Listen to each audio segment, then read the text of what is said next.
Maintenant, ce qui se passe, c'est que lorsqu'ils sont arrivés au MINCOM la première fois, nous nous sommes opposés pour apporter un autre son de cloche. Et maintenant, le ministre de la Communication a dit, OK, Monsieur Atebazor, proposez 10 personnes de votre bord et nous allons faire venir 10 personnes de leur part. Il y aura un débat contradictoire avec des éléments probants. Et le gouvernement va statuer.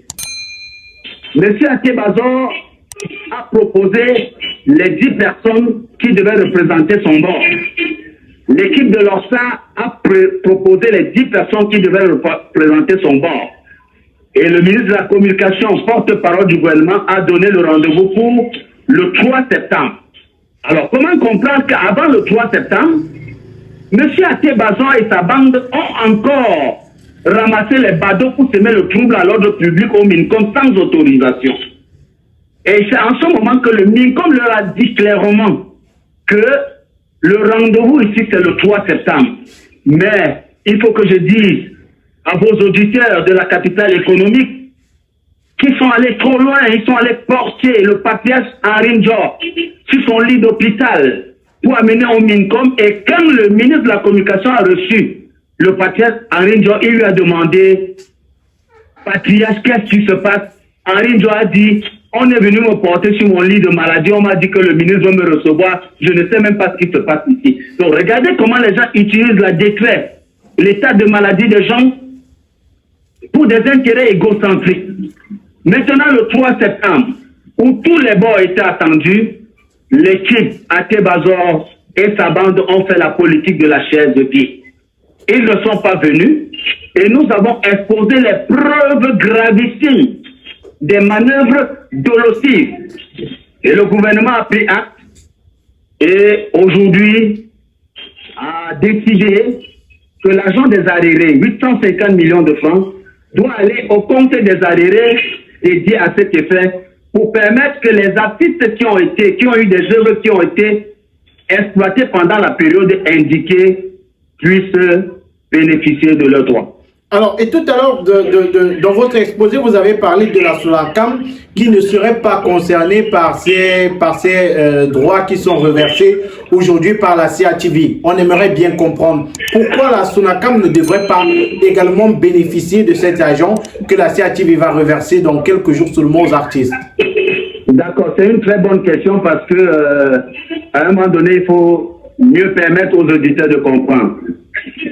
La SONACAM est agréée et habilitée à recouvrer les droits des artistes. Maintenant, cette perception qu'ils font pour des répartitions, c'est ce qu'on appelle communément les encours. C'est-à-dire que les encours que la CATV paye chaque année aux 5 organismes de gestion collective de droits d'auteur ne souffrent de rien puisque la CATV a déjà payé en début d'année. C'est ça qui leur a permis de faire les répartitions en début d'année. Mais ici, l'argent des arriérés de la redevance 2005-2017, c'est un argent qu'on doit faire plutôt ce qu'on appelle l'appurement. Parce que pendant cette période, il y avait eu des répartitions, mais ces usagers n'avaient pas payé la totalité de l'argent. Donc, ils payent le reste maintenant et on va apurer aux artistes le reste de leur dû. Maintenant, l'argent des encours découle des perceptions directes et des grands usagers que les organismes de gestion collective font au quotidien. Maintenant, parlant du cas de la SONACAM. La SONACAM a plus de 8400 usagers dans le Cameroun. Ils font les perceptions directes, ils ne reversent rien dans le compte de dépôt social. Résultat de course, ils venaient d'avoir un partage intersocial. La SONACAM a eu sa quote-part. La CAP a fait les répartitions, la SOCADAP a fait les répartitions, mais la SONACAM, les dirigeants de la SONACAM ont utilisé leur quote-part pour mobiliser les badauds pour aller faire du désordre au MINCOM. Et aujourd'hui, résultat de course, il n'y a pas de répartition à la SONACAM. Les artistes membres de la SONACAM ne peuvent même pas payer le cahier à leurs enfants. Donc voilà un peu le distinguo entre les 850 millions de francs qui concernent les arriérés. Et je vous ai dit que le protocole d'accord est clair que c'est seuls les organismes de gestion collective agréés avant décembre 2017 et détenteurs des titres de créance exigibles sont habilités à recouvrer les droits les arriérés. Alors, vous convenez avec moi que la SONACAM n'a pas été agréée avant décembre 2017. C'est pour ça qu'elle n'est pas concernée. Avant de continuer, chers internautes, marquons ce petit arrêt pour parler de ce dispositif sécuritaire. Fini l'époque où nos appareils à la maison se grillaient de fait de surtension. Ces rallonges sont munis de régulateurs de tension, de ce dispositif de sécurité qui permet de débrancher automatiquement vos appareils en cas de surtension ou alors de tension trop basse à la maison. Et ces rallonges sont munis également d'un dispositif qui vous permet d'arrêter vos appareils de façon singulière. Vous avez votre réfrigérateur que vous avez branché ici. Si vous voulez arrêter uniquement votre réfrigérateur, vous n'avez plus besoin de le débrancher. Vous allez l'arrêter tout simplement ici. Si vous avez votre téléviseur que vous voulez débrancher, vous l'avez branché ici, vous arrêtez singulièrement votre téléviseur. Et en arrêtant votre téléviseur, les autres appareils qui sont branchés ailleurs ne s'arrêtent pas. Et je le disais, cet appareil, c'est un appareil qui protège vos appareils. Donc, avec ce dispositif, vos appareils sont à sécurité. C'est un 3 en 1. Régulateur de tension, dispositif en cas de surcharge ou alors de tension trop basse. Et surtout, système d'arrêt singulier pour vos appareils.